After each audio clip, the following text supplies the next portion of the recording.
ሰላም ውድ አድማጮቻችን ይህ የስፖርት ነው። እንግዲህ በዛሬው ፕሮግራማችን ስለ ትናንትናው የዩናይትድ ጨዋታ ብዙ ነገሮች ተወርተዋል። ነገር ግን እኔ የማነሳው ሀሳብ የሩበን አሞሪም መጨረሻ ደረሰው የሚለው ላይ ነው። በዚህ ፕሮግራማችን የምናወራው ሩበን አሞሪም ባለፉት ሁለት ጨዋታዎች በኦልድ ትራፎርድ አድርገው መሰብሰብ የቻሉት 1 ነጥብ ብቻ ነው። 10 ተጫዋች ከነበረው ኤቨርተን ጋር ሽንፈትን፣ በዌስትሃም ደግሞ አቻ ወጥተዋል።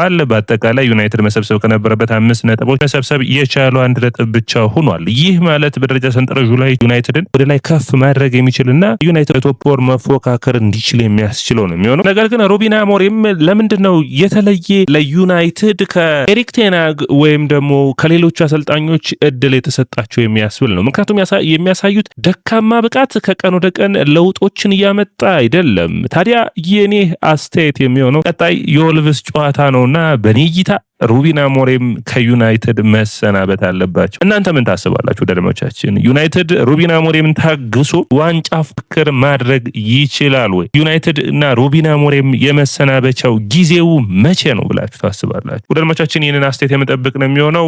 ምንም እንኳን የክሪስታል ፓላስ ድል ለዩናይትድ ደጋፊዎች አስደሳች ቢሆንም ነገር ግን በዘላቂነት ውጤታማ ለመሆን ቡድኑን አሳሳቢ አድርጎታል። በተለይ የኢኖስ ግሩፕ ዩናይትድን በሚገባ በክረምቱ የዝውውር መስኮት ድጋፍን አድርገውለታል። ነገር ግን አዳዲስ የመጡ ተጫዋቾችም ከዚህ በፊት እንደነበሩ ተጫዋቾች በጣም ደካማ ብቃትን ከጨዋታ ወደ ጨዋታ እያሳዩ ይገኛሉና ውጤታማነታቸው ትንሽ አጠያቂ የሚያደርግ ነው። ዩናይትድ ባለፉት 2 ጨዋታዎች 1 ነጥብ በሜዳው መሰብሰቡ ለዩናይትድ አስቸጋሪ ማድረጉ ብቻ አይደለም፣ ዩናይትድ በሩበን አሞሪም ስር ያሳየው ፈተና ነው። እንግዲህ በአጠቃላይ የሩበን አሞሪም ሁኔታ ከሁለት አሰልጣኞች ጋር ይያዛል። አንደኛው ኤሪክ ቴን ሃግን ነው ማንሳት የምንችለው። ኤሪክ ቴን ሃግ በመጡበት ዓመት በእንግሊዝ ፕሪሚየር ሊግ 3ኛ፣ በካራባኦ ካፕና በኤፍኤ ካፕ ፍጻሜ ደርሰው የካራባኦ ካፕ ዋንጫውን ማሸነፍ ችሏል። በሁለተኛ ዓመታቸው የኤፍኤ ካፕ ዋንጫን ማሸነፍ ችሏል። ምንም እንኳን በሊጉ ደካማ ቢሆንም ዩናይትድ ይሄንን ሁሉ አድርገው ነው ቢያንስ ጊዜ የገዙት። 2 ዓመት በላይ በዩናይትድ አሰልጣኝነታቸው መቆየት የቻሉት። ብዙዎቹ እንደሚከራከሩት የኤፍኤ ካፕ ዋንጫውን ባሸነፉበት ዓመት መሰናበት ነበረባቸው። ይህ ደግሞ የኢኖስ ግሩፕ ያንን ውሳኔ ፈጥነው ባለመወሰናቸው ያለፈው ዓመት አጋማሹ ላይ እንዲሰናበቱ። ምንም እንኳን ግን የኤሪክ ቴን ሃግ ውሳኔዎች በተለይ በተጫዋቾች የወሰኑት ውሳኔ ውዝግቦች ዩናይትድን ብዙ ዋጋ አስከፍሏል እንጂ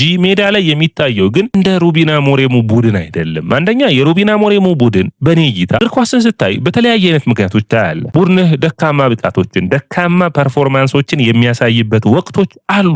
ያ አንዴ የዩናይትድ ይሆናል፣ ሌላ ጊዜ አርሰናል፣ ሌላ ጊዜ ሲቲ፣ ሌላ ጊዜ ቸልሲ፣ የሊቨርፑል እያለ ይቀጥላል። ሊቨርፑል 30 ዓመታቶችን ፈጅቶበታል በየርገን ክሎፕ ስር ዋንጫዎችን ሲያነሳ። ያኔ የዩናይትድ ምርጥ ዓመታት ነበሩ። አሁን ደግሞ ዩናይትድ ያለፉትን ዓመታቶች ያለ ዋንጫ ረጅም ዓመታቶችን ማሳለፍ ችሏል አይደል? በእነዛ ዓመታቶች 11 እና 12 ዓመት ያለፈው ነው። አርሰናል ማየት ይቻላል። ዩናይትድ እና አርሰናል ያለፉትን ዓመታቶች ደካማ የነበሩበት ነው። ማንቸስተር ሲቲ፣ ሊቨርፑል ደግሞ እንዲሁም ቸልሲ ደግሞ በወጥነት ጥሩ ብቃታቸውን ያሳዩበት ነበር። ታዲያ እዚህ ጋር የምታነሱት ዋንጫ ለማንሳት ብቻ አይደለም። በአጠቃላይ መነሳት የሚጠበቅበት ነጥብ ብዬ የማስበው የዋንጫ ብቻ ሳይሆን የቡድኑ ችግር ሜዳ ላይ የሚታየው ጨዋታም አርኪ አይደለም። ዩናይትድ ተፋላሚነቱንም አታዩ። ይህ ደግሞ የኤሪክ ቴን ሃግ ቡድን አትሊስት በመጨረሻው ሰዓት ሲጣጣር የሆነ ሲለፋ ምናምን የሆነ ነገር ታያላችሁ። ይሄኛው ቡድን ግን ወኔ የጎደለው ነው። 41 ጨዋታዎችን በዩናይትድ አሰልጣኝነታቸው መርተው 13 ጨዋታዎችን ብቻ ነው ያሸነፉት። ይህ በሩበን አሞሪም የዩናይትዱ ደካማው ቡድን ነው ማለት ይቻላል። በዩናይትድ እኔ ብዙ ዓመታት አይቻለሁ። የዩናይትድ ደካማው ቡድን ግን ይሄ ነው ብዬ ነው የማስበው። ኤሪክ ቴን ሃግ ቡድን ከነችግሩ እንኳን ከዚህ ይሻላል ብዬ አስባለሁ። ይሄን አስተያየት ነው ደርማቻችን። እናንተን አስተያየትና ኮሜንት አስቀምጡልኝ።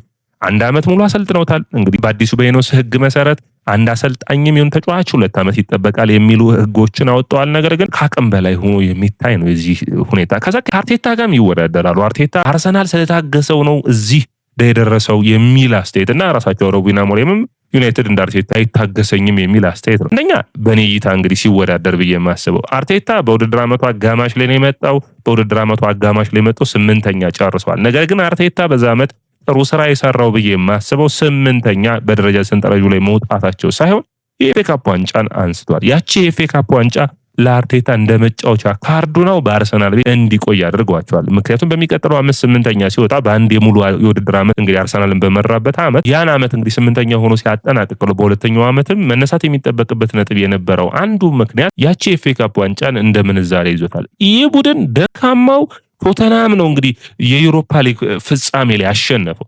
አምና የዩሮፓ ሊግ ዋንጫን አንስተው ቢሆን ኖሮ ዘንድሮ ዩናይትድ በቻምፒዮንስ ሊግ የሚሳተፍ ቡድን ቢሆን ኖሮ የሆነ ያክል ጊዜ ትዕግስትን የሚያስጠይቅ ነበር። አሁን ግን ይህ የሩበን አሞሪም የአሰልጣኝነት ሁኔታ ከጊዜ ወደ ጊዜ እየባሰ የመጣ ነው ጨዋታው። ትናንት አሁን ለምሳሌ ኡጋርቴንና ማርቲኔዝን መቀየር ለዩናይትድ ደጋፊ ቅርጻቸውን 5-4-1 የሚጫወቱበትም ያሰላለፍ ሂደታቸውን መቼ ነው የሚቀይሩት? ቡድኑ ውጤት ሲፈልግ እኮ በሁለት ተከላካይም በሶስት ተከላካይም ልትጫወት ትችላለህ። ምን አይነት ውሳኔ ነው? ተጫዋቾቹ አዳዲስ የፈረሙትም ያቋም መውረድ ይታያል። ለምንድን ነው የእሳቸው ተመሳሳይ የሆነ ያጫወት ስታይል በዚህ ብቻ ነው የሚመጣው መፍትሄ የሚል። ከዛ ውጭ በጣም የሚያሳዝነኝ ደግሞ እንዲያው ኤሪክ ቴን ሃግ ለዩናይትድ ያልነፈጉት ሩበን አሞሪም የነፈጉት ብዬ የማስበው ኤሪክ ቴን ሃግ አትሊስት ወደድንም ጠላንም አትሊስት ኮቢ ሜኑን አሳይተውናል። ይሄኛው አሰልጣኝ ታዳጊዎቹን እድል አይሰጥ። ለምሳሌ ትናንት ሼለሲ ነበር። ሼለሲን ለምን እድል አይሰጠው? ማጥቃት ማርቲኔዝን ከምታስገባ ወይም ደግሞ በጨዋታው ላይ የተከላካይ ቁጥርን ከመጨመር ኡጋርቴን በመጨመር በጨዋታው ላይ ጎል እየፈለክ ሰባት ተከላካይ ሜዳው ላይ አሰለፈ እንዴት ውጤታማ ይሆናል? ታዳጊ ተጫዋቾችን እድል መስጠት አንዱ መንገድ ነው። በቃ ተጫዋቹ ጉዳት ካስቸገረ። ነገር ግን በተመሳሳይ በእንደዚህ አይነት ሁኔታ ላይ መቀጠል የሚችልና ተመሳሳይ ውጤትን መጠበቅ አይቻልም። በሩበን አሞሪም ስር ዩናይትድ ጥሩ ጨዋታ ያደረገው በኔ እይታ ሰንደርላንድ ጨዋታ ነው። ቸልሲን ሲያሸንፍ የጨዋታ ብልጫ ነበረው። የሊቨርፑል ጨዋታ ሙሉ በሙሉ ጽድት ያለ ጥሩ ፐርፎርማንስ ነው የሚባል አልነበረም። በአጠቃላይ ዩናይትድ በሶስት ተከላካይ ነው የሚጫወተው። ሶስት ተከላካይ መጫወቱ ወይም ደግሞ በአምስት ተከላካይ መጫወቱ አይደለም። እኔ አሁንም የጨዋታው ስታይሉ በአምስትም ተጫወት ኮንቴ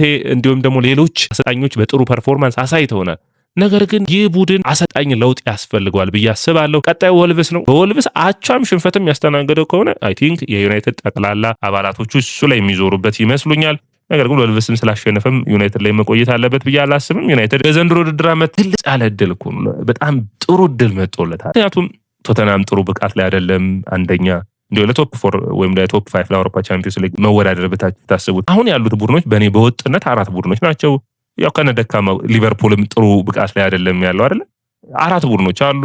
አርሰናል፣ ማንቸስተር ሲቲ፣ ቸልሲ እና እንዲሁ በደረጃው ሰንጠረዡ እንዲሁም አስቶን ቪላን ብናነሳ ማለት ነው። ከነዚህ ጋር አምስተኛው መፎካከርና የአውሮፓ ቻምፒዮንስ ሊግ መሳተፍ የሚያስችል ነው የሚሆነው። በየውድድር ዓመቱ የእንግሊዝ ፕሪሚየር ሊግ በጣም ጠንካራ እየሆነ የሚቀድ ነው። በውጤት ደካማ ሆኖ ቡድን ያጫወት ብቃት ጥሩ ሳይሆን የማያዝናና ጨዋታዎች ታዳጊዎችን እድል ሳይሰጥ እኔ ምን አለው አሁን የዩናይትድ ደጋፊ ሆናችሁ ከሩበን አሞሪም ጎን የሚያስቆይ ምክንያት እኔ ይህ ነው የሚባል የሚታየኝ መንገድ የለም። አይኖ ዩናይትድ ብዙ ዓመት አሰልጣኞችን ለዋውጧል። አዎ፣ ነገር ግን አሁንም ሌላ አሰልጣኝ መቀየር ነው። ኦሊቨር ግላስነርን አንዱ ይህንን ስብስብ አዲስ ተጫዋቾችን ሳታስፈርም በዚህ ስብስብ መቀጠል የሚችሉ አንዱ ኦሊቨር ግላስነር አሉ። ሌሎችንም ለማስፈረም መሞከር የተሻለ ነው የሚሆነው። ሌላኛው እንግዲህ ሲሞኔ ኢንዛጊ በጣም ጥሩ በዚሁ አጫወት ላይ ነው። ሜቢ የጥሩ አሰልጣኝ እንትኑ ላይ የለም የሚል ነው። ሸልፉ ላይ አሁን የሚፈለግ በግልጽ የሚመጣ ትንሽ ሀሳቢ ነው የሚያደርገው። ነገር ግን ዩናይትድ ምንም አይነት ይሉንታ የሚያስፈልገው አይመስለኝም። አሰልጣኙን ማሰናበትና ወሳኝ ምዕራፍ ላይ ነው የሚገኘው።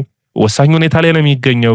የሩበን አሞሪም መሰናበት በዩናይትድ ቤት የምንሰማበት ጊዜ ሩቅ አይሆንም ብዬ አስባለሁ። ምክንያቱም የሚወዷቸውን ተጫዋቾች ዩናይትድ ለሌሎች አሰልጣኞች ያልሰጠውን ራሽፎርድን፣ ሳንቾን ሁሉን አሰናበቱላቸው። አንድ ጥሩ ስራ ብላችሁ የምትወስዱት ማለት ጥሩ የተሻሉ ተጫዋቾችን አስፈረሙላቸው። ሁለት እንግሊዝ ፕሪሚየር ሊግ የተረጋገጡ ከዚህ በኋላ ውጤት ማምጣት እንጂ አሰልጣኝ ምክንያት ሊደረድር የሚጠበቅበት አይመስለኝም። ውጤቱ ቀስ ብሎ ይመጣል ወይም የሆነ ነገር ፍንጭ ልታይ ይጠበቅብሃል እኮ አንድ አሰልጣኝን ለመደገፍ ብዬ አስባለሁ። ያጫወት ስታይላቸው በሶስት ተከላካይ ስለሆነ ነው ውጤታማ ነው አይደለም። በኦሊቨር ግላስነሩ 3-4-3 እና በዩናይትድ 3-4-3 መካከል በጣም ከፍተኛ የሆነ ልዩነት አለ። ያ የአሰልጣኙ ችግር ነው የሚሆነውና አሰልጣኙ በመከላከል ውስጥም መከላከሉን በጥንቃቄ ሳይከላከል ክሊንሺቶችን እያስመዘገበ አይደለም እየሄደ ያለው። ምክንያቱም የተቆጠረበት ደካማ ጎል ነው። በማስቆጠሮችም ነው የሚባል ውጤታማ የሚያደርግ ፐርፎርማንስ ዩናይትድ 2 እና 3 ጎሎችንም እያስቆጠረ አይደለምና እዚህ ላይ ሊታሰብበት የሚጠበቅ ነው የሚሆነው። የተጫዋቾችን የማይፈልጉት ቦታ ላይ ማሰለፍ ከመጀመሪያ ቦታቸው አንዱ ተጠያቂ የሚሆን ነው። ብሩኖ ፈርናንዴዝ አሁንም የአማካይ መስመር ተጫዋች ነው። በእንግሊዝ ፕሪሚየር ሊግ ካሉ ምርጥ 10 ቁጥሮች አንዱ መሆን የሚችል ነው። ጆሹዋ ዘርክዚ ወደ ኋላ መለስ ብሎ የፊት አጥቂ